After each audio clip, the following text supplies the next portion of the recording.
good morning. This is Richard Hsu, host of Hsu Untied. This morning, I'm very thrilled to have with me as my guest Julie Wie, who's the Senior Vice President, Associate GC at CBS Television. Julie, welcome to the program. Thanks, Richard. It's so nice to be here. Well, it's so nice to have you because it seems like you know a lot of my prior guests. I do. I was looking through your interview list, a very illustrious interview list, I may add. And you've already interviewed, I think, one of my former college roommates, Arthi Bhawani, Kathy Louie, who I also know from college, Michelle Rue, who actually, our families are friends, our dads are friends, and I summered at Cooley. That was my first big log job. So yes, I was thrilled to see that I'm joining a long list of very illustrious individuals. All right, well, you're in good company then in that case. Absolutely. So let me start by asking you, Julie, what drew you to law school in the first place? So my path is a little bit, I would consider, non-traditional. And I say that because I think my first introduction to law was living in Saudi Arabia.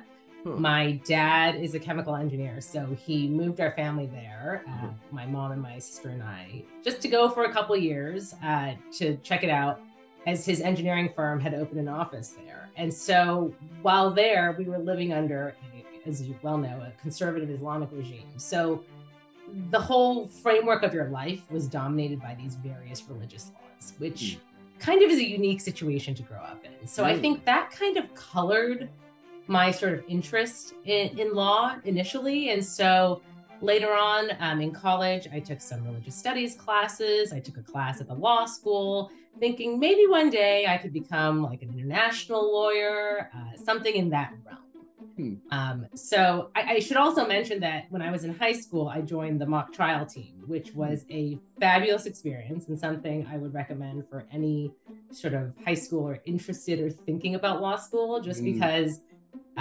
you put on this mock trial. I was a witness, I think. And so I wasn't actually playing one of the lawyers, but we were coached by real life lawyers. I think two dads of some of my classmates.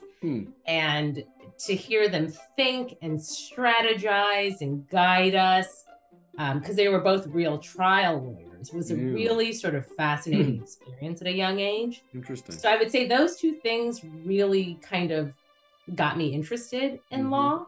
Ironically, I ended up neither as a trial lawyer nor as an international lawyer, but I think those things piqued my interest initially. Now, when you went to law school, though, what did you think? Did you really like it? Did you think it was not quite what you expected? Yeah, it was a little of both, I'd have to say. I actually enjoyed it more than I think most. Actually, I think there's a mixed reaction. Some people really love law school and some people really hate it. It's a visceral reaction. I enjoyed it. I think it really helps create a framework for thinking, even if you ultimately don't end up practicing as a lawyer. I think sort of the analytical, critical thinking skills that you learn through the Socratic method every day in law school, that was valuable in any case, regardless of whether or not I would continue on to be a lawyer. So I really enjoyed that sort of setting myself up for thinking within that framework. But putting that aside, I did enjoy sort of reading cases and analyzing cases. I enjoyed all of that. And all throughout law school, I kind of tried different things. I was looking at law and econ for a while. I did take some international law classes. I took some immigration law classes, kind of thinking, what am I going to do with this career? And then I think my end of my 2L year, I took a copyright class, and that changed everything for me. Oh, interesting. So I took a soft IP copyright law class, and it opened my eyes to the fact that there are lawyers out there who practice in the entertainment and media world, which I was not really aware of at the time. And as a side note, I'm a huge pop culture junkie. I love entertainment and media since I've been a kid. I love TV and film and just general consumption of pop culture. I think I've had a subscription to Us Weekly since I was, 12. So I thought, wow, I want to move back to LA where my parents are. And that is the sort of hub of entertainment and media. And it's something that I've always personally enjoyed. So maybe I can go and make a career out of this. Interesting. So after I took that class, I did some research. And as it turns out, LA is one of the only cities at the time with a lot of big law firms who had a robust entertainment and media practice. Yeah, right. As you well know, that's no longer the case. I think most law firms around the country have now sort of wised up to the fact that it's attractive for their clients and it's a great business to be in. So, you know, Skadden now has a big entertainment media practice. But back then it was really kind of based in LA. Yeah.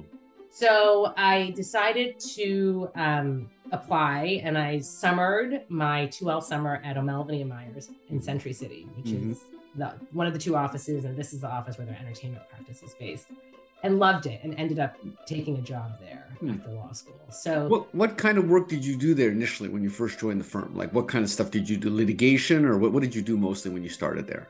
I was a general transactional associate. So everybody who kind of joined on the corporate transactional side wanted to get into entertainment. I see. And so the company had the new associates rotate for a year and do all sorts of general transactional matters. And then some of those associates would be plucked and chosen to enter the entertainment group. I see. So all of us were kind of there to do that. And I was very lucky. When I joined in 2004, there was a boom in the industry. So the firm had a lot of entertainment work to be done. And fortuitously, my office was next to an associate who was already in the entertainment group. And he kind of roped me in. And my first couple projects were with him. I think I was doing M&A work. It was like a film library acquisition for a big studio. So I did my first deal with him, and he liked my work. And then he kind of talked me up to some of the other entertainment partners. And I kind of skipped that rotation and just directly was put in the entertainment group. So I was very lucky, you know, both the circumstance of where I was sitting and the deal I worked on and the connections I made. So that first year and the first couple of years, I worked on various M&A matters on behalf of big studios such as Lionsgate, MGM, whether it's film library acquisitions and sales, some securities filings, film slate financings, which were very popular back in the day. And I cut my teeth on licensing. And that is my bread and butter now. And that's what I was introduced to at O'Melveny. And at the time, they represented the International Olympic Committee. So we negotiated on behalf of the IOC all of their license agreements with broadcasters around the world, including NBC in the US, of course, for the Olympics rights. I see. Yeah, so I call that the mother of all license agreements. It was a very long and complicated license agreement and my first introduction to licensing. So that kind of kickstarted my sort of IP licensing career. So what made you decide to dip your toe into the in-house world? It sounds like you were doing well in private practice, or did you not like it, or was it a client? How did you make that transition? Yeah, so I did like the firm, and I think I am forever grateful for the invaluable experience and also the connection. Some of my best friends even today are from that office. Because when you're working at a law firm, it's kind of like a war zone. You work really hard, you play really hard, you grow up together. But I realized, I think I was there almost 4 years, and I realized I wasn't interested in staying long-term and becoming a partner. It wasn't the career path for me. And there was something to be said about when you're at a firm, you have a multitude of clients, so you become a mini subject matter expert. You do a deal, you become an expert in whatever that client's industry is, and then you move on to the next. But I was sort of thinking it would be nice to just join one company, go in-house, and really become an expert, both in that field and in that particular client's business, right? Whether it's a studio or a network or a production company. So I ended up quitting without a job, not a very common thing. And I said, you know what, I'm going to take some time and try to figure out my life and figure out my new stuff. So the partner I was working with at the time asked me to stay a couple months, longer than your traditional 2 weeks notice, because he knew I didn't have a job and he wanted me to wrap up my matters. So it was the best decision I could have ever made. I agreed, and I'm happy to stay in transition. And during that 2-month period, a colleague who had left to go work at HBO in New York called me up and said, hey, I heard you're leaving. Would you like to come and be the junior person on my team at HBO in New York? And I jumped at the chance. First, to go work for this colleague who is still a mentor of mine. Second, to work at HBO, which, still I would consider one of the foremost premium pay TV and television platforms there is, just because of the quality of their content and just how they run their business. Yeah. So I quit the firm, took a couple months off, and moved to New York. Wow, interesting. Okay, that's a pretty big move. Yeah. Yeah. Huh. And what was that like? So how was it? How was it? I mean, how was it different than what you had done before? Was it different? It was. And first, the transition from firm to in-house is a huge one. And I'm sure many of your other sort of interviewees have talked about that. But just going from the idea of billing to not billing and just the time frame and everything, it's just a whole leap. So that took a little bit of getting used to. I was fortunate in that I knew my boss because she and I had worked at the firm together. So that transition part was a little bit easier, but I really enjoyed the in-house jump. And I still enjoy it to this day. Yeah. I like working for one client. I like being involved in the day-to-day decision-making process and seeing how the sausage gets made, which you don't really as outside counsel. And now in my senior role, sort of, I like being involved in the big strategic decisions. I wasn't as much, back then because I was still a junior lawyer, but I could see that my boss was getting pulled into these meetings about distribution strategy and not just a particular license agreement that we were working on. So those were the kinds of things that I sort of was looking ahead to as I was thinking about developing a career in-house.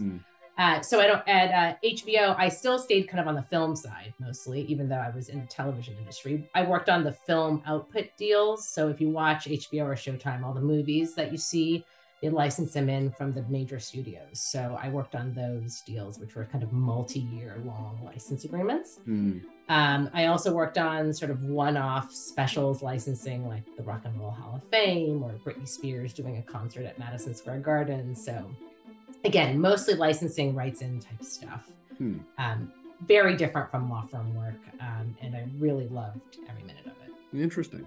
So then how did you make the jump? Then you moved to CBS. Tell me what precipitated that.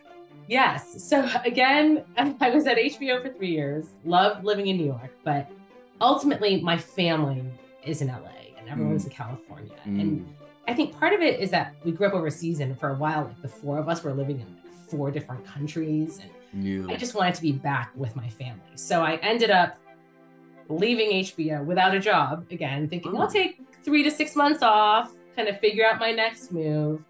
And again, very fortuitously, I moved back to LA, and I think I'd been unemployed for a month. A good friend of mine runs Lateral Link, which I'm sure you've heard of. He's a very good friend of mine from law school, Mike Allen. And I'd called him to say, hey, I'm just back out in the market, looking around, not in a huge rush. He said, well, there is this job that I think you'd be perfect for. And so it was a job at CBS, and he knew the deputy general counsel, and he said, I'm going to just send in your resume. And I said, okay, well, let's see how this goes. Next, I got a call the next day to put him in an interview. Again, I think a lot of my career jumps have been very fortuitous, right place, right time. And so I came into CBS for an interview and interviewed with 2 people who are now lifelong mentors of mine. Both have been my bosses at various points in my career here. And they happened to be looking for someone with my experience, of my vintage. I mean, it was just kind of, a square peg for a square, in any case, the analogy I'm trying to make. Yeah. So I think I did 2 rounds in a week, and they gave me the offer at the end of the week. So I was back to work in LA at CBS, and I've been here 13 years. Wow. So tell me, now you've been promoted a few times. What is kind of your broad responsibilities now? Like what do you manage, or what do you cover now in your role today? So I'm one of the co-heads of the Network Law Group, and we manage a team of, I think it's 14. It's 9 lawyers and staff and paralegals. And we basically handle all of the matters related to most of the content on CBS Network. And I say most because we have a New York team that handles, news and sports. But if you think about the general scripted and unscripted series and specials and late night and daytime, we handle most of the day parts on the network. So that's licensing, production work, reviewing ad and promo materials for the network, the stations deals. We also handle some work on the studio side. that's our production arm that produces content as well. When they license stuff out to the streamers, the Netflixes and Disney Pluses of the world, we do those license agreements as well. But mostly we're concerned with the content coming into the network and the stuff that we show on the network. And you do only transactional. You don't do any litigation that's handled separately, or do you get involved in some litigation too? No. We have a completely separate litigation arm, thankfully for me. So I often consult with my litigator colleagues, and they use outside counsel. But I myself, you know, it's interesting. When you're in-house, a lot of people assume that you're always using outside counsel. I think that's the case for certain companies, certain practices. With my practice, we rarely engage outside counsel. Right. Well, that just shows you that obviously this is work that you wouldn't get to do if you were in a law firm, because it's being done in-house, right? So that's exactly right. If you like this work, you kind of have to go in-house to do it, because you wouldn't be getting it at a law firm, presumably. I think that's exactly right. And what's nice about our group is we always call ourselves, we're all each jacks of all trades. We all do so many different things.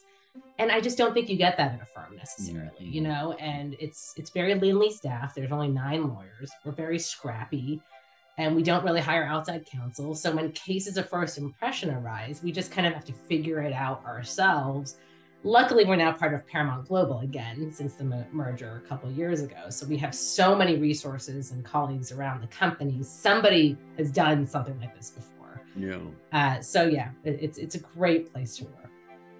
So it sounds like you fell into a job you love, but do you have any other thoughts of doing anything else in the future? Like, could you ever see yourself going back to a law firm? Have you thought about maybe doing a non-legal job at some point in entertainment, or maybe even just doing something outside of entertainment or anything like that? I love that question, because I think about that from time to time, to be honest. Yeah. I've thought about a couple different things, and mostly all in entertainment. I have thought about, at various points in my career, leaving to become a talent lawyer, where you represent actors and writers. And I've interviewed the talent law firms, but I ultimately always end up coming back to the other side. I think the work on this side is a little more varied. And I think for me, I find these sort of deals that we do and these cases of first impression and the changing face of the TV industry with the advent of streaming and new media distribution. This is the kind of stuff that I find challenging and interesting and engaging long term.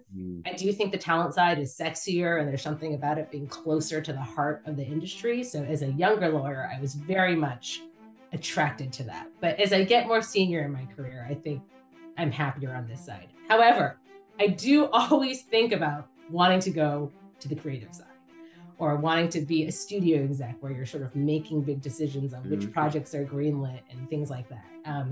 There are actually several executives, for example, George Cheeks, the CBS CEO, he's a former lawyer as well, and he's the network head. So, you know, that kind of stuff is always appealing to me, but we'll see. I suppose I can always dream and see how this all goes. Well, Julie, I really appreciate your taking the time. It's been a wonderful conversation. I think you're the first entertainment lawyer I've interviewed, so it was really informative. If you do end up deciding to do something else, please come back and tell me about it. I'd love to. Thank you so much, Richard. It was a pleasure. This is Richard Hsu and Julie Wie. Thanks.